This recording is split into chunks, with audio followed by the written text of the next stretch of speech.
संसार के सबसे शक्तिशाली ऋषि, प्राचीन काल से जिन्होंने मानव जाति के उत्थान में अधिकतम योगदान दिया। आज हम कुछ ऐसे ही बलवान और शक्तिशाली ऋषियों के बारे में जानेंगे।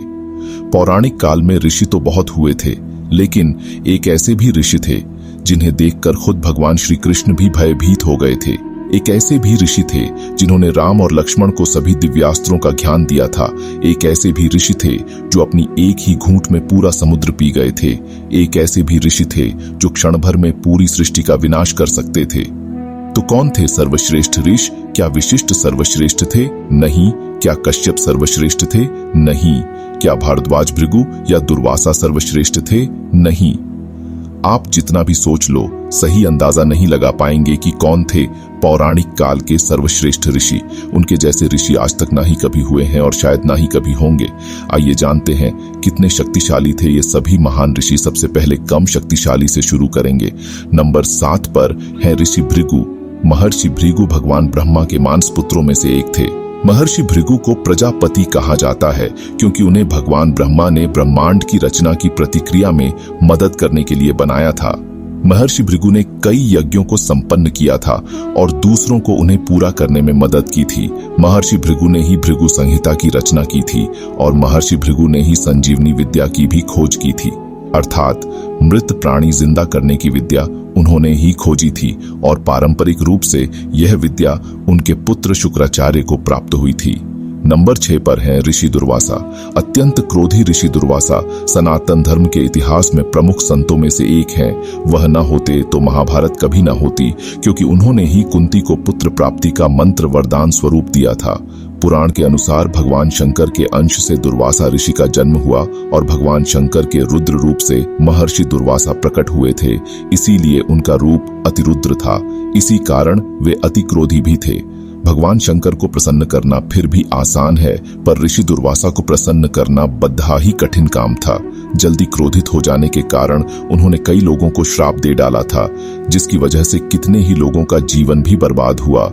इसे भय समझ लीजिए या उनके प्रति सम्मान। वे देवों और मनुष्यों में समान रूप से आदरणीय थे। नंबर 5 पर है ऋषि भारद्वाज। ऋषि भारद्वाज ऋग्वेद के 6ठे मंडल के दृष्टा कहे गए हैं। वैदिक ऋषियों में भारद्वाज ऋषि का अति उच्च स्थान है। भारद्वाज ऋषि एक ऐसे महान वैज्ञानिक थे जिनका जीवन तो अति साधारण था, लेकिन उनके पास विज्ञान की महान दृष्टि थी। महाभारत के शांति पर्व के अनुसार ऋषि भारद्वाज ने धनुर्वेद का प्रवचन दिया था। ऋषि भारद्वाज ने यंत्र सर्वस्व नामक वृहद ग्रंथ की रचना की थी। इंद्र ने ऋषि भारद्वाज को सर्वेत्र अग्नि विद्या का विधिवत ज्ञान कराया और ऋषि भारद्वाज ने उस अग्नि विद्या को जानकर उससे अमृत तत्व प्राप्त किया था। नंबर 4 पर है ऋषि कश्यप। ऋषि कश्यप ब्रह्मा जी के मानस पुत्र मरीचि के पुत्र थे। महर्षि कश्यप ऋषि मुनियों में श्रेष्ठ माने जाते थे। उनका आश्रम मेरु पर्वत के शिखर पर था। यहाँ वे परब्रह्म परमात्मा के ध्यान में मग्न रहते थे।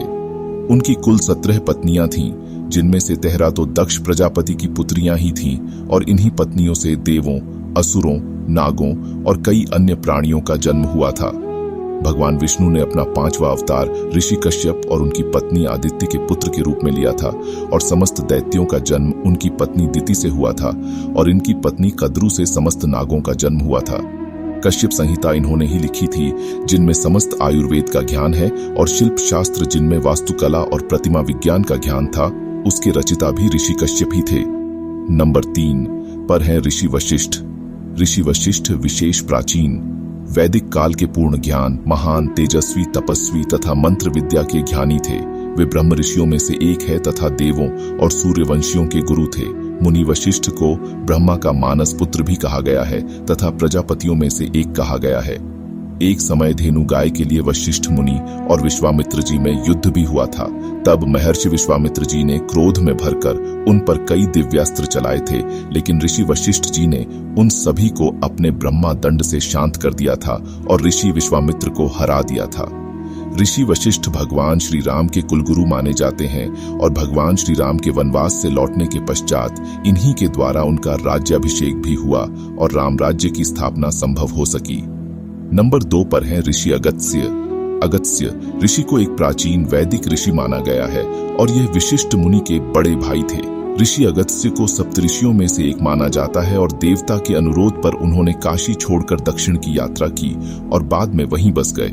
एक दिन देवता और दानवों में युद्ध हो रहा था और सारे दानव जाकर समुद्र में छिप गए थे। तब देवता ऋषि अगस्त्य की शरण में आए और उनको सारी बात बताई। तब ऋषि अगस्त्य उन राक्षसों को बाहर निकालने के लिए सारा समुद्र पी गए थे। भगवान श्री राम अगस्त्य ऋषि को बहुत मानते थे और श्री राम वनवास के दौरान उनके आश्रम गए थे। तब अगस्त्य ऋषि ने उन्हें भगवान विष्णु का धनुष बाण, अक्षय तिमिर तथा दिव्य तलवार भेंट की थी। रामायण काल में रावण वध के बाद श्री रामचंद्र जी जब अयोध्या आए तब भी वे श्री राम को आशीर्वाद देने पधारे थे। नंबर 1 पर हैं ऋषि विश्वामित्र। ऋषि विश्वामित्र का जन्म क्षत्रिय कुल में हुआ था, पर उन्होंने हजारों वर्षों तक आध्यात्मिक तपस्या के माध्यम से ब्रह्मर्षि की उपाधि प्राप्त की थी और इसका कारण बने थे ऋषि वशिष्ठ। एक बार विश्वामित्र जब सिर्फ एक क्षत्रिय राजा थे तो उन्होंने ऋषि वशिष्ठ की गाय लेनी चाहिए, लेकिन ऋषि वशिष्ठ उन्हें इनकार कर देते हैं। इस बात से आहत विश्वामित्र जी ने अपनी कठोर तपस्या से भगवान ब्रह्मा और भगवान शिव से ब्रह्मांड में जात और अज्ञात सभी अस्त्र शस्त्रों का अधिग्रहण करते हैं और तब ऋषि वशिष्ठ से प्रतिशोध लेने जाते हैं।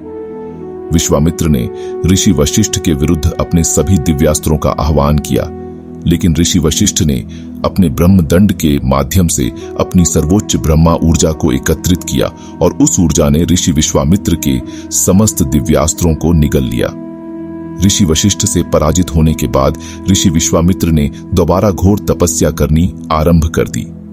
ऋषि विश्वामित्र की तपस्या में बाधा डालने का इंद्रदेव ने बहुत प्रयास किया था, लेकिन असफल रहे, जिसके फलस्वरूप वे ब्रह्म ऋषि बनने में सफल हुए। एक सूर्यवंशी राजा को सशरीर स्वर्ग भेजने का वादा निभाने में ऋषि विश्वामित्र ने कई देवों को परास्त कर दिया था। समग्र संसार के सबसे शक्तिशाली मूल गायत्री मंत्र के दृष्टा रचयिता महर्षि विश्वामित्र जी ही हैं। और तो और भगवान श्री राम और लक्ष्मण को विश्वामित्र ने ही कई प्रकार की दिव्य विद्या और अस्त्र शस्त्र और दिव्यास्त्र का ज्ञान दिया था।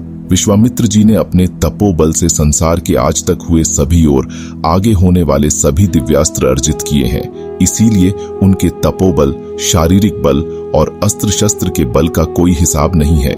इसीलिए सबसे शक्तिशाली तो इन्हें ही माना जाता है। पौराणिक काल की ऐसी रोचक बातें जानने के लिए हमारे चैनल को सब्सक्राइब कीजिए। धन्यवाद।